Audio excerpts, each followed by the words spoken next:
fractured my leg. And the next one was a certainty, the next horse, right? My father come in and he goes, do you want me to bandage that up or you can get on this next one? I ended up spending a summer in Ballydoyle. Best thing I ever done. Billesdon Brook in front. She's going to win the Kipco 1000 Guineas with Sean Levey. We had a hippo come up to our gaff once, so Dad, there's a hippo at the front door, like. Call the gearbacks. What a finish, a race for the ages, and Snow Lantern got there. First emotion was like, fuck yeah.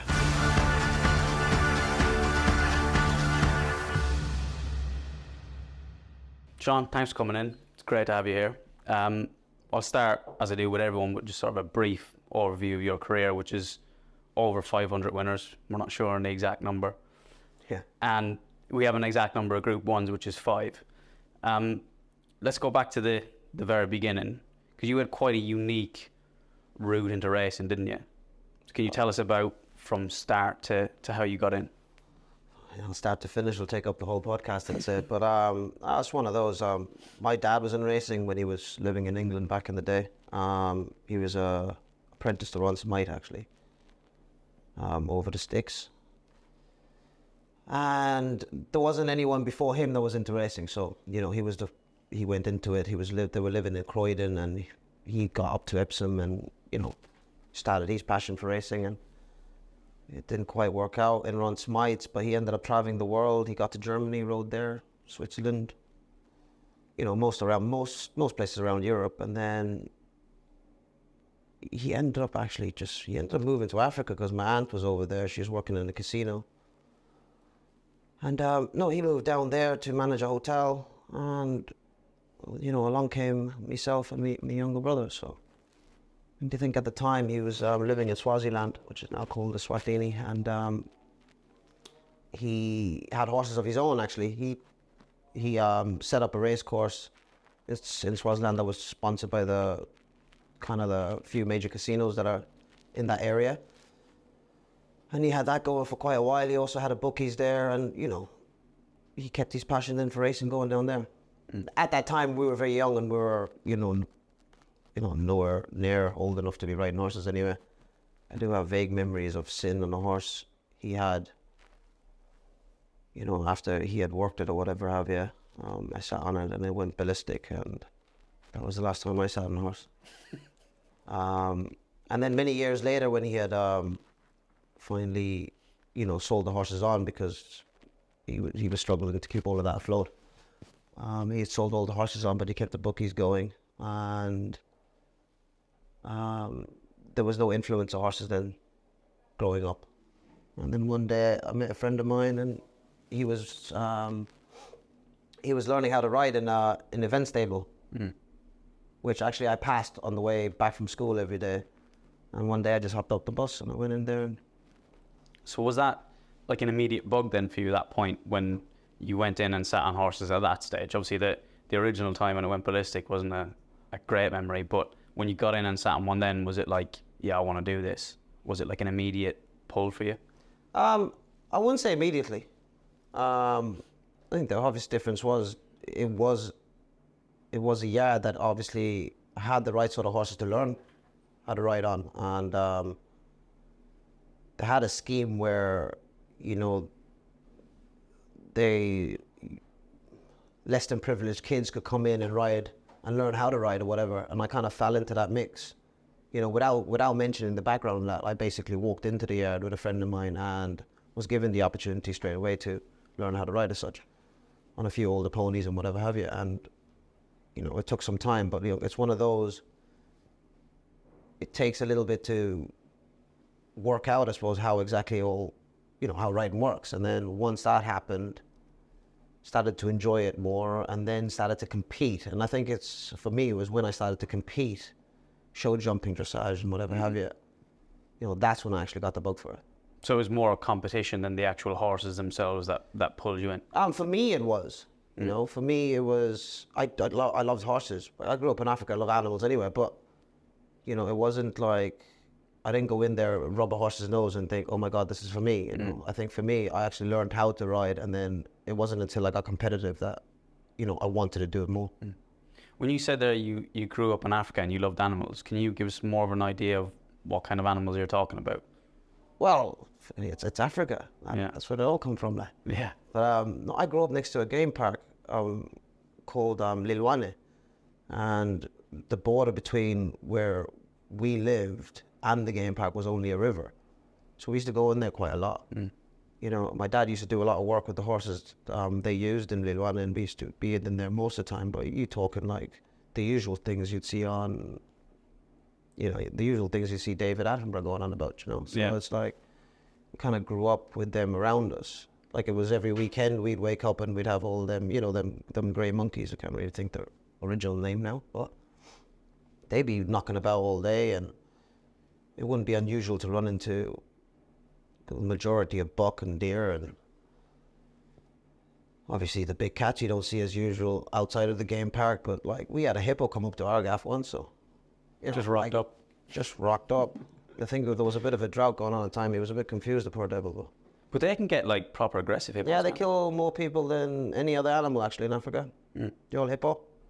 So would you not be a bit, when a hippo rocks up to your gaff, are you not a bit wary, or was it just like, just a hippo rocking up to the gaff? Say, Dad, there's a hippo at the front door, like. Call the game park. Sure, you wouldn't fit through the front door anyway. What'd you be worried about? Well, you can knock it down if you wanted to, I'm sure. Yeah, but he wouldn't get through the doors, would he? The size of him. So you just lock the door and say, You can leave it open. She's not coming in here. And the usual thing about them, they can't jump. Because their joints are quite low. They haven't got knees, like. have they not? No, so they can't, like, they find it hard to get over things. Right, so you could just something put a to keep little in mind. stick. Well, yeah, exactly. Well, keep it in mind, if you were being chased at one, like, it can run nearly as fast as a horse, so you're not getting away from it if it chases you. So, like, the idea would then be to get behind something fairly lively, because it wouldn't be able to get over it. I don't plan on getting chased by a hippo, but thanks for the advice, because That's it. It might land you well. You never know. Yeah, you never know. That's brilliant. I'd say you've been chased by a few hippos already. There's a few there in Vodka Revolutions in the old a couple of years back. Back in my day. I don't really know where to go from there. So let's talk about then, you've gone from being David Attenborough, obviously. Could you reckon you could do a David Attenborough, like, documentary now? He gets into that voice and all that. No, not the voice, but do you reckon you could Well, do I'd a like talking about documentary? animals and that. Yeah, and like from my own angle, I suppose. I have to crack about it, like. Yeah. I'd love to see a Sean Levey documentary. Yeah. It'd be a bit like, do you ever see when Snoop Dogg did one? Oh, that was brilliant. That was very good. Yeah. I reckon you could do one. That would be, yeah. So tell us a little bit about, because you moved, was it to Ireland you moved from Swaziland? We actually originally moved to Croydon, where my grandmother was living. My dad was still transitioning from, like, he had the idea that we were getting a lot older and it was getting more and more difficult as regards opportunity in Africa, so to speak. So, like, it was one of those, as much as you do get a great education there, the opportunities for work were kind of at that time getting less and less. And he thought, listen, if we were getting into horses at the time, so his big plan was, to move back to Europe and introduce us to the world of horse racing, I suppose, and see how that got on, Mm-hmm. And, to that point, he's done rather well. His plan definitely came to fruition. So, explain to me where the Irish accent comes from then, if you went to Croydon first. Because I've always thought... It's, it's an absolute weird one, but, like, it's one of those things I've talked about quite a lot, unusually. But, like, it's one of those things where I can speak Zulu, and obviously speak English. But, like, when we moved over to Croydon, I didn't live in Croydon for no more than 3 months before we moved to Ireland. Okay. But it was at that age, I was in my teens, and I obviously went to school in Ireland. And when you're very influential at that age, I suppose, and if you're communicating with all your pals Irish and everyone's Irish, and you were kind of engulfed in that kind of culture, I suppose, at the time, and I'm growing through it as my transitioning into an adult, right? So it becomes very, not catchy as such, but you get stuck with it. Yeah, it influences you a lot. Like, it first starts with you start using different words, and then, ultimately you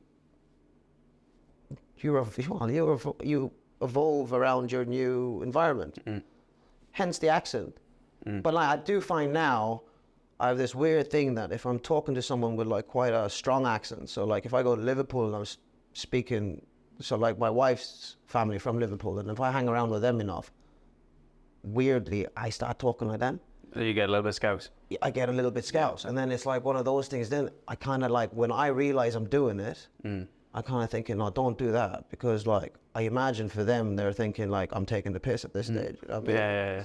You've gone from Irish to Scouse in about 2 days. Yeah, exactly. What's wrong with him? Like, honestly, I'm not actually taking the piss. Like, it's just kind of one of those things that happen. Yeah. You know, and like, yeah, I don't know why. It's just one of those, right? But it happens quite a lot. I tell you one unusual who does it is Thor. Yeah, he does it. Thor moved over and to Kevin Hannons. Stott does it yeah, as well. and I think when you're at that age, it'll happen naturally, organically. Like when he moved over to Hannons, the majority of people riding out in the yard were Irish, or the strongest, or the people that talk the most, or whatever have you. The more social are Irish, right? Yeah. And then he was only learning how to speak. Well, he could speak English, but like he was still learning how to speak English. And then obviously listening to them, he's now picked up all the wordage that they had. And then like now he sounds like he's got an Irish accent. Yeah. You know? Do you think maybe that's a necessity thing to help you fit in? Like coming in sort of as an outsider, do you think subconsciously you've got to be like, I've got to fit in with these people, so you sort of mimic them a bit? Yeah, 100%. It's called mirroring, right? When you're in a situation when you're kind of the outsider, like naturally your environment is changing, naturally you will kind of adapt to it.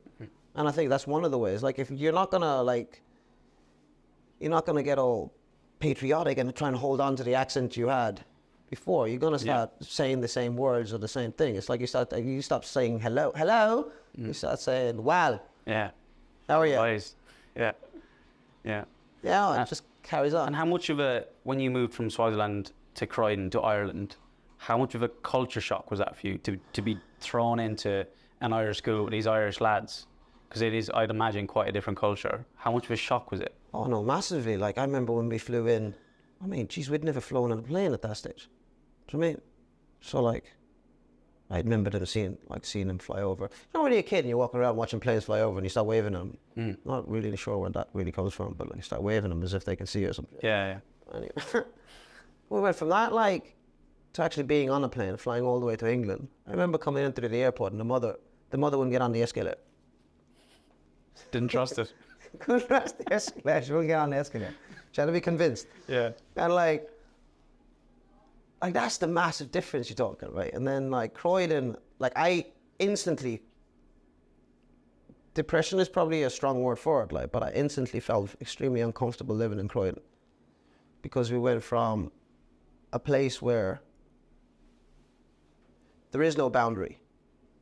You know, you're talking like paths to shops and whatever have you are like basically straight lines through the most convenient way to get somewhere. There is no like, that's his land, have to go around, that kind of thing. Yeah. You know, the areas you can kind of go through are fenced off, fair enough, but the majority of it is just free country. And then you get to Croydon where it's a concrete jungle for me anyway. I mean, I'm not saying it was central London, but like for me, that's what it felt like. You know, I couldn't see as far as I used to when I was a kid. And I felt very claustrophobic, I suppose, in that environment. And then obviously lost at the same time because like I had no friends, I had nothing. What age were you exactly? I was 12. 12, tough age. It was, yeah. I was going through things. You know? On top of everything else. Puberty, and lots of shit going on at that stage. But like, no, I felt extremely uncomfortable there. But it wasn't until lucky enough, we didn't spend too long there. So I didn't have to kind of acclimatize to that kind of area. So like, we moved to Ireland and then straight away, not Ireland, it's gorgeous. Drove from Dublin Airport all the way down into Tipperary and like it was free. And we loved that. So we drove into Cashel. My dad seen the Rock of Cashel there and he says, this is the mother there, it's the Rock of Cashel. And she looks at it and she goes, why didn't they paint it? So, why? You make it up. That's it. I just like the contrast in culture here. Like she's thinking, why did they paint just that a rock, thing? But you get it, like Africa's always known for its like beautiful colorings of things. Do you know what I mean? Like Artwork and artwork and vibrant colors. Like they were into like all their vibrant. She's seeing this big thing sitting up on a hill there. She goes, like paint it. Brilliant. So you get to Tipperary and you feel a bit more comfortable, and you get with the Irish lads, and it's a bit more similar to not similar to Swaziland, but you feel Not similar, different vibe, but I felt a lot more comfortable. And to be honest, they're very welcoming. Like it didn't take too long to go to school. You know, we got into everything was kind of set up that we were going to obviously be staying the night. So like straight away, had a roof over our heads, fell into a family routine, and then school started. So, you know, went into school and then automatically just felt very comfortable with it and all that. But because we had moved there and the idea of obviously riding was in mind anyway, I'd also had that then on the side then to go riding right now. Yeah. Started working in Ains. I wasn't right now, but I was working there anyway. So in Aidan O'Brien's. yeah, because that's where my father was working. So Yeah. I started working there then on the weekends, and you know, that's when Joseph and the lads, I used to ride the ponies around with Joseph and that. The brother more so, because I was kind of like in secondary school. Declan, my brother, was in the same sort of class level as Joseph and the time. Yeah. And so you've gone into Aidan O'Brien's now, which is, I'd assume, another bit of a culture shock. Or was that something that felt... No, because that was my... Funny enough, it's been the reverse, right? Because that was my first yard to go into. You know? Yeah. Started at the peak. Yeah. Everything else on the way down didn't look quite the Peak same. far too soon, yeah. Yeah. So like we went in there and it was like, okay, in my mind, this is a racing yard. This is what it is. You know. It wasn't until later on that I realized, oh, hold on now. They're not all like this. No, it's not all like this. But yeah. So started there, but I didn't like. I was never forced into anything, so there wasn't like, here, listen, you're gonna be a jockey. Like, it was you like horses, here's an opportunity to kind of work around them, whatever. You know, I didn't go into Ains and then I didn't have the father kind of saying to me, oh, you need to try and ride out. Like, the father was like, just, there's a job, just go and do that for the weekend. You get paid for it, whatever. Yeah. And then, like, the rest was kind of like on me. To be honest, like, it was starting to look like I was never going to actually, I had no interest, if I'm honest. Do you know what I mean? I remember working in the yard. Like, I nearly passed out one day. Like, it was the middle of winter, right? I was sweeping the yard, and it was like -5 outside, right? And I got so cold, and it never happened, right? What do I know about cold? And I got like, man, the whole world started spinning. And I was like, so cold, and I was like, oh no, I can't handle this. I can't feel my hands now at this stage, right? So I run into the canteen, as it were. And the canteen then is like radiators on, like bacon in there. Oh, lad. Beautiful. Nearly passed out.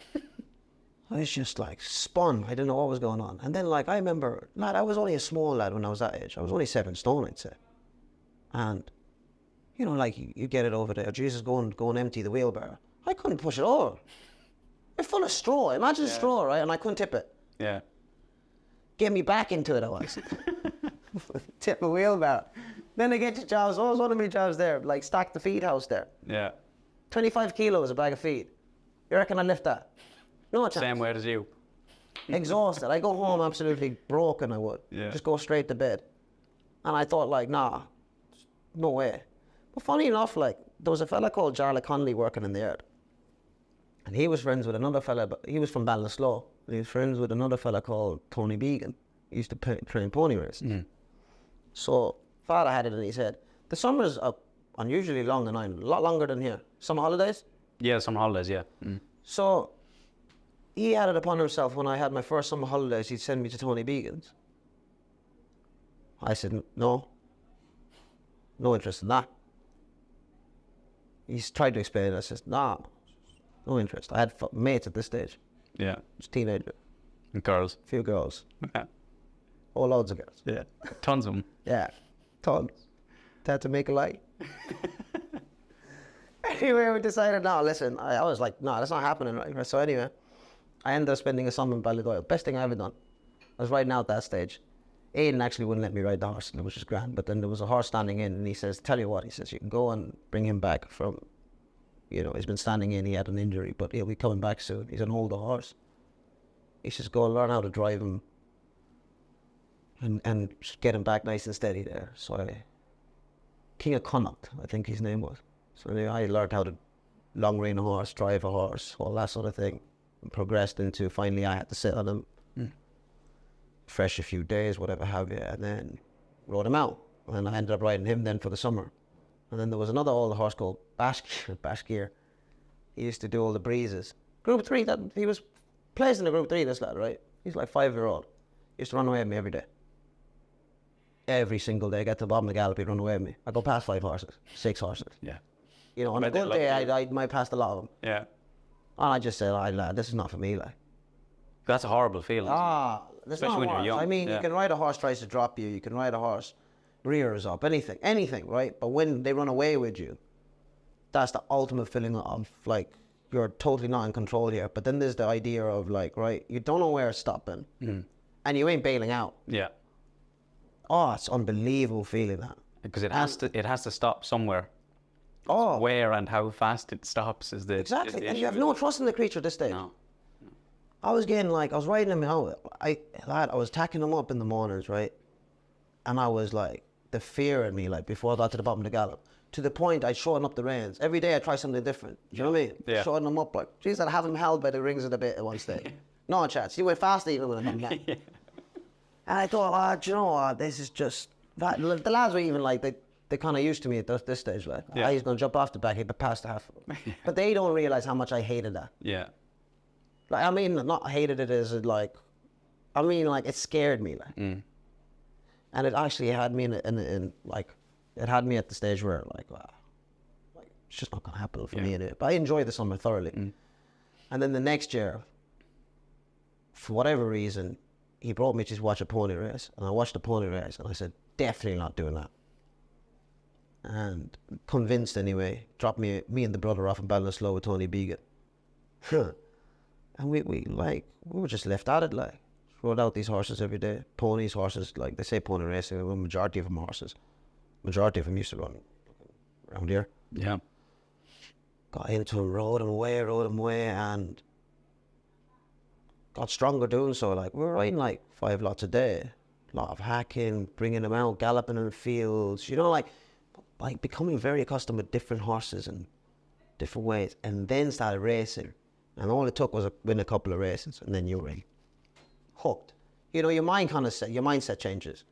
You're now suddenly looking for ways you can tweak yourself into improvement, and suddenly now you want to get fitter. Now you're going for runs before you ride out. Now you're looking at core. Now you're looking at this. This is like, we've come a long way in racing as far as the information available to you as far as riding is concerned. But back then it was like, you were watching Frankie Dettori videos, you know, and I'm like into it, like racing every weekend, all over Ireland for the whole summer. Vada came to see me one day. I was riding, I can't think of the name of the place I was riding anyway, but I was there and I rode 4 winners. And all our horses were winning. Tony Began was loving his show. He was getting a freebie off me and the brother, like, doing all the work in the edge, you know, to carry on, like. Yeah. Dare to say slave labour, but like, technically, I'd say fairly not legal anyway. Yeah. Like, fuck, we're getting the opportunity and never mind anyway. So like, cash in hand, 20 quid a ride. Which at the time is big money. Big money, lad. You had a shoebox at home there. Oh, going in like, Jesus, I'll buy me. What was the biggest thing? It used to always be like, I'll buy a pair of runners. Yeah. Wait to get the weekend, I'll buy a pair of runners. A lifestyle. Yeah. But anyway, we're doing all this, and brother, 4 winners, and I rode this one horse, right? It hadn't done a whole pile. It come around the back straight anyway, and it tripped over or whatever done anyway. It fell over, and I fell over its head, landed out in front of it, stood up, and it stood on my leg, tore the boot clean off my leg, right? I still have a lump on my leg, fractured my leg, ripped the skin open. And I was like, that pain. And the next one was a certainty, the next horse, right? And the father come in and he says, do you want me to bandage that up so you can get on this next one? I looked at him and said, you are? I sang, getting on nothing. I said, can you see me leg? He's like, yeah, I'll bandage it in a way like you won't feel it, you'll be grand. I says, feel it. There's nothing on it now and I can feel it. I says, look, I'm not riding that next. He says, yeah, that's fine, don't worry about it. But I was in the run for the championship at the time. Yeah. And the younger brother then was riding I was doing the 13-2s. We had a lovely 13-2 called the Pie. Couldn't get beat. You go around like two hands. He used to hang right, but like he'd go around with two hands on one rein, like, but like just around the track. It was like a mini thoroughbred. Awesome young. Anyway, he was winning. He's the junior championship, and I was going for the senior championship. At the time, there was loads of good riders. Aidan Coleman was one of them. A few people that don't ride now, but there was a lot of jockeys. And I think I was even at the time. So the father was counting the winners, but like without the force. He said like, right, he says, don't worry about it. He says like, you might regret it in the future. I thought, no, I'm not going to regret riding with my leg broke. Like. So anyway, back then, like, Tony Began is Ballydoyle, what can you say, like? No, I don't say it like, come out and he come looking for me, but it was that Began was, he was roaring off, like. Yeah. And Began was like, oh, Jesus, you'll be grand tomorrow kind of thing, you know? Like, I didn't go and get an x-ray none, like. Anyway, the horse and it won. Ended up, got to the end of the year, got to the next meeting, and I just bandaged it up. You know, like I had a bandage and it cut a square in the middle of it, so it sat over the scar. Yeah. And then like the boot over it, and it was enough to get through anyway. So like it took a month, I suppose, and it healed up and whatever have you. But then I ended up getting to the end. The brother won the championship. I lost it by 2. And I remember looking back, going like, gee, fucking bad. But like that's where pony racing got me. It got me competitive. Yeah. So it was the same as when you went into that riding school in Swaziland. It was the competition that... The competition dragged me in. You know? And then, like, that was it then. And then we finished up that season and went back. And on the weekends, I'd ride out in O'Brien's. What did I get? Didn't I get Bashker the fucker again? But somehow, the fear had gone, like. Yeah. I rode some bears like pony racing. Yeah, oh, you would, yeah. Oh, jeez, like I remember a horse nearly ended up on the main road with me. Wouldn't turn the bend and went straight on Ballydoyle. I went straight through the... Do you know what I done? It ran down into the corner of the ditch, right? And I thought, no, it'll stop now. Didn't stop. It climbed down into the ditch, and there was an electric wire going across, you know, for the cows, like. Yeah. And the electric wire head is like landed on his chest, and it's just carried on. Like, it wasn't galloping at this stage, but like it wasn't stopping either, right? But like the electric wire headed on the chest, and I was sitting going, I'm gonna get electrocuted now. And I thought, when this electric wire hits this horse, right, it's gonna whip around, and I'm gonna get a wicked fall. Yeah. Neither of these things happened. It stretched the wire all the way up the other side of the ditch and was standing on the main road with a wire stretched across his chest, right? And I just thought, like, this is wild, like. Yeah. This is wild. The next race, I smashed the cameraman up on the bend. And then the race after that, there was an ambulance on the track. And I remember, we carried on racing, that was it. We went around the ambulance. You went around? Yeah, we went around the ambulance. Flagged it off. That was only an obstacle, yes. You're really painting a great picture for Irish pony racing here, aren't you? It's not that bad. Do you know what? It's not that bad. It's nowhere near that anymore. Look, they've done so much work on Irish pony racing. Like, it was, look, no doubt it was roaring off. But nowadays, like, with health and safety requirements, like, it's come a hell of a long way. You know what I mean? They have proper railings now and all sorts. But like anything, it does have a starting point. And then, you know, through mistakes made or like mishaps along the way, it evolves, and it evolves for the better. Yeah. Like even Dingle now. Timmy Murphy there rides out there in Ballydoyle. He was in Dingle there last week, and he was sending me Snapchats of it, and I was looking at it. I thought he was in the stall. Yeah, proper race, right? Yeah, there's a stand a lot, and I was like, isn't it amazing how, like, in a short space of time, how far it has come? And I think it's one of the best things I ever done. Like I said, when I arrived on that weekend in O'Brien's to ride Old Bashker, right? I got down to the bottom and the fear had gone. And you know, as a result, like, through riding so many different types of horses and being put into so many kind of different situations with horses and that, you know, I'd learned so many different ways of riding. You know, like, there's no one solid way of riding. Like, you know, I think the idea of a horseman is your ability to adapt to the different personalities of horses you're on and whatever have you. And like I said to you before I left Bashker, I had him up by the rings of the bit and he went even faster with me. So I says, I'll play him. Says, hey, funny enough, I've rode a horse like you before. I know what to do today. I just chucked the reins and I've dropped my hands, jumped off on him. He never went a yard. Hacked up there. Yeah. Me with the posse on, checking me shadow out there to see how good my time is. Fucking dead. I used to do that as well. Yeah. I half thinking to myself, geez, I hope Aidan's looking at me. Yeah. But that came from pony racing. Without pony racing, I would have never continued. Because without that foundation, so to speak, like, that what helped me kind of like be able then to take in the next step into apprenticeship. Where now, you know, listen, this is the real shit now. You know what I mean? These are multi-million pounds worth of horses, like, you know, that are going all over the world. Like, it's very serious.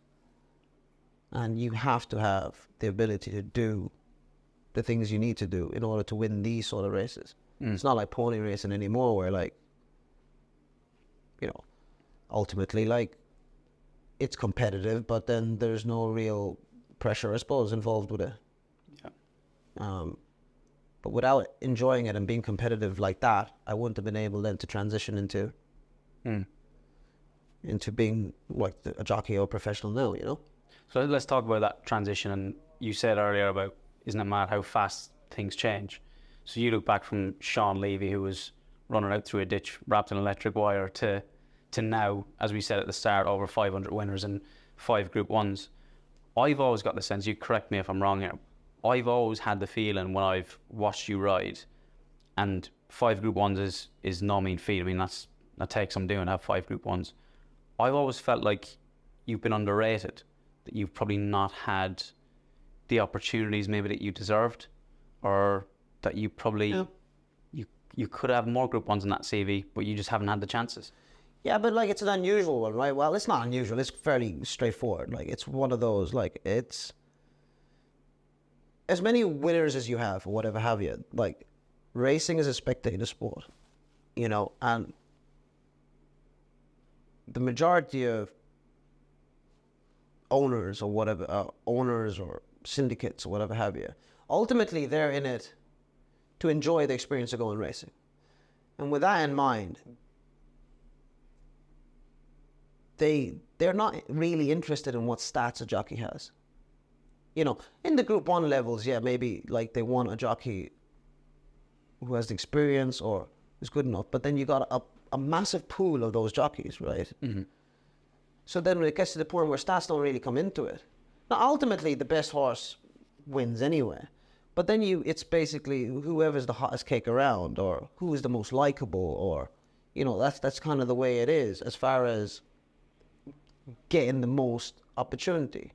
There is no real just reward. You know, just because a fella's in the yard there working the back off himself and he's a decent enough rider, it doesn't necessarily mean that he's going to get all the opportunities that he deserves, right? Yeah. I'm afraid like that's kind of one of the things that kind of go with the sport, you know? And my stats are very good. And have been ever since I was an apprentice here. You know, but that hasn't nearly, like you're saying, like that nearly hasn't transitioned to the results you might think, or I might think that I deserve as a result. Because like my association is obviously with Richard Hannon, and then I'm privy to whatever good horses come along in his stable. You know, same way other jockeys are tied to other stables, and like sometimes their luck kind of runs hand in hand with whatever they have. You know what I mean? And then obviously then you have the jockeys that are normally competing to be champion on the whatever year it is, and then they're kind of like falling into whatever good rides are available consistently through the year. Yeah. So ultimately, like, you know, the pool of opportunity becomes smaller and smaller, and that's kind of where, like, for me anyway, that's kind of like where I am. Like 5 Group 1s, yeah, fair enough, but like those are 5 Group 1s that were very hard found. You know, in those years, there wasn't any other Group 1 horse in the particular yard. And that's a yard of 200 horses. So you can get where, like, you might, with having such great stats, you're still liable to, you need the good horses to go with them, you know? Yeah. But then, so what was it for you? Is it that, have you been unlucky, or are you not likable?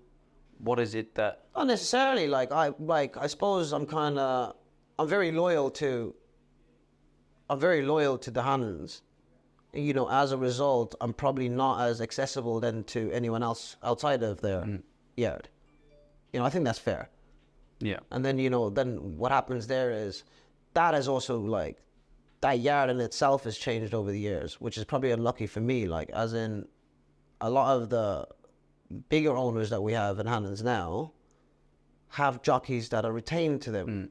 So, like, that takes my pool of horses down, like, a lot, really. Yeah. You know, so, like, I'm actually, the horses that available for me to ride are, like, you know, they're getting less and less. And that's kind of the new system, or the new, like, that's the way owners like to work nowadays, you know, like they like to have a jockey retained to them, and that then takes a down opportunity from yard to yard, you know what I mean? Yeah.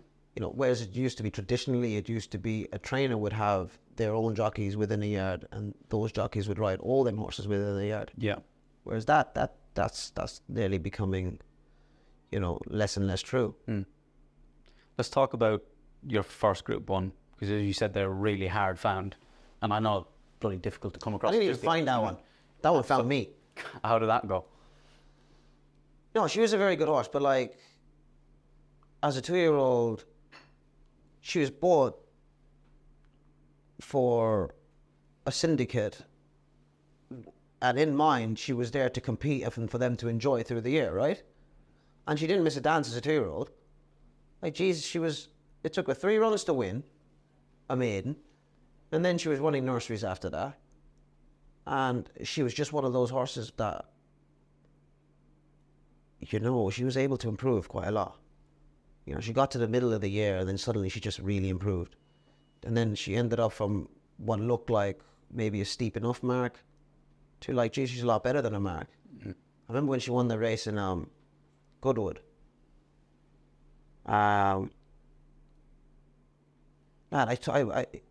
Goodwood is notorious, like, is notorious for the hard luck stories and whatever have you. And that was a nursery. I was like, you know, well, I was down lucky that day. I was lucky in a sense because I took her head off the floor at one stage. I was down that rail and I got skittle. I took her head off the ground.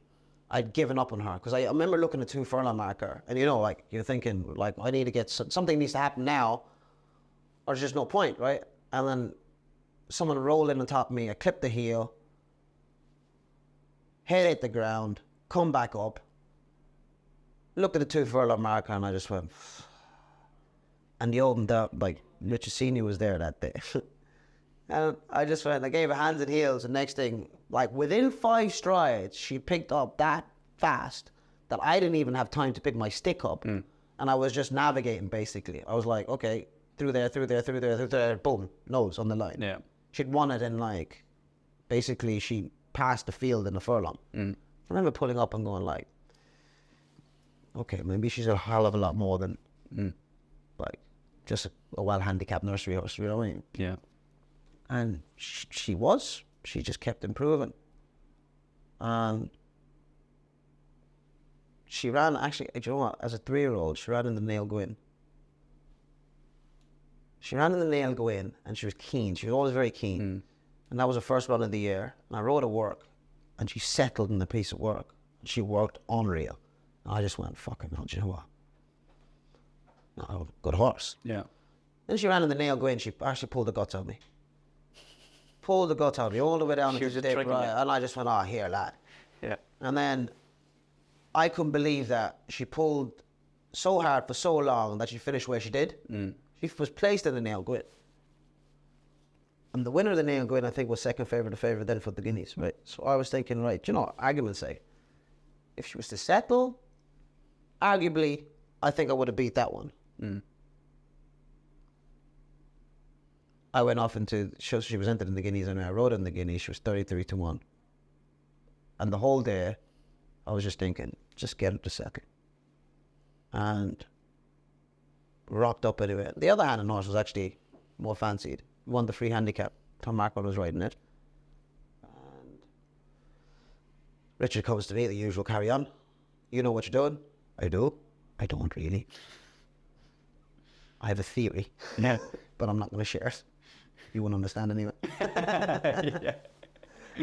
You train them, I'll ride them. Yeah, exactly. You do you. Oh, I hacked him down the start anyway.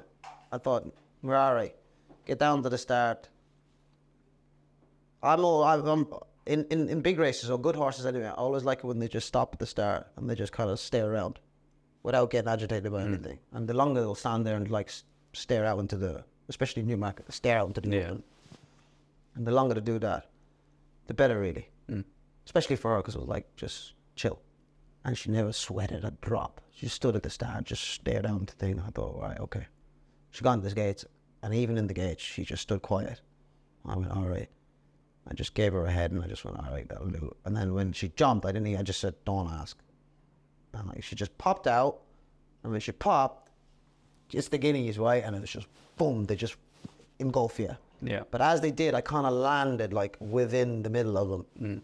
But like, she hadn't pulled and I hadn't touched her, and then as a result, she kind of like, they were going quick enough that she decided herself like, okay, that's it. Yeah. And she just sat mid-pack, travelled all the way, and then I could just watch everyone coming off the bridle around me.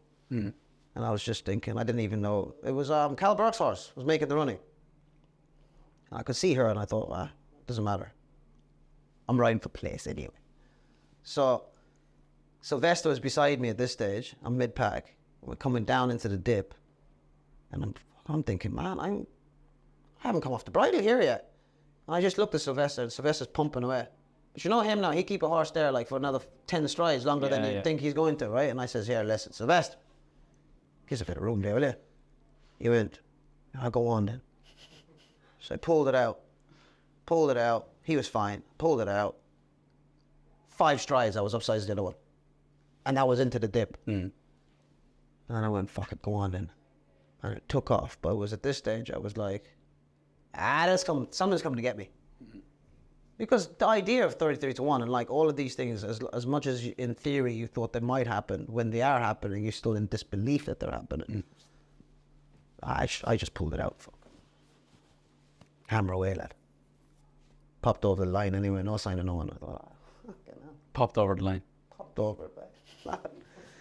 I'm not sure that's an accurate recounting of how you actually felt. Just give me that last 10 seconds coming to the line, and when you hit 10 seconds. What's the emotion? That's what I want to know about. First emotion was like, fuck yeah. Right? But immediately after, I felt relief. If one of the emotions I definitely felt a lot of was relief straight away. Before I'd even pulled up, was relief. And the relief came from like, I've been riding for a while. I've ridden in so many Group 1s, even as an apprentice. And the idea is like, you know, the dream does start off, I want to win a derby. You know, when you're a kid, I want to win a derby. Okay, cool. It's not until you enter it, you realise, well, do you know what I mean? You'd sooner climb Mount Everest now than get there. Yeah. And then you get like, all right, fuck it. I want to win the Guineas, or I want to win. And then you get to the point where like, here, listen, Group 1 in Kenya will do now at this stage, right? I was at that stage. Yeah. Like a Group 1 in Kenya would do me now at this stage. Just to be say like, look, I got a Group 1 now. And that's where the relief came from. Yeah. And all the years of frustration, hard work, everything. Yeah, just gone in like that moment. And is it all that 10 seconds, that immediate relief, is it worth it? All that, everything that went before? Hugely, but then funny enough, it's short-lived, right? Because once that, in a day, it's over. And you're on to the next thing. Yeah. You know, like in a day, it's over. You know, but like, is it worth it? Like, well, hugely worth it. Hugely worth it, because you're so invested, like. Yeah. You know, some people are lucky enough, it happens quite early for them, and like, it becomes a day-to-day thing, you know? But like when you've been like knocking around trying to get it to happen, I've had good horses like fall to the wayside and like just never really come to it. I've rode horses I thought, oh, fuck, this will be the one. You know, then there's also that thing where you have a horse, you think, oh yeah, he's the one, and then through issues with politics or whatever have you, you never end up riding them. And you know, in this game, like you've heard loads of times and loads of jockeys, I'm not the first, I won't be the last, where people go like, fucking hell, you know, wish I was riding that, or I should have been riding that horse, you know what I mean? you know, it was the opportunity winning that Group 1 was taken away from you. That's happened to a lot of horses, with lots of horses, and it'll happen in the future. Yeah. But I mean, like, when you've gone through all of that, and then finally get that Group 1, and it happened to be a classic. Yeah. So I was alright with that. Yeah. I'd love to sit here and talk to you all day. I think we could go on for another 2 hours, but we are running out of time. So I'm going to get you to the last 2 questions that I'm going to leave you with. I'm going to ask these to every jockey that I speak to on the podcast. First one is, looking back at your career, if you could change one thing, what would you change?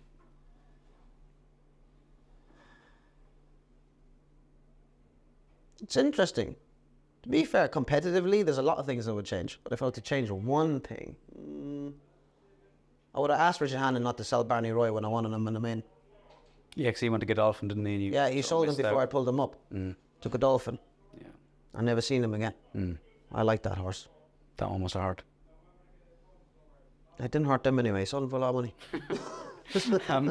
The last one that I'll ask you is, if you could go back in time now and give a piece of advice to your younger self, little Sean Levey in Swaziland or Croydon or Tipperary, wherever you want to meet him, what do you say to him? What piece of advice would you give to him? I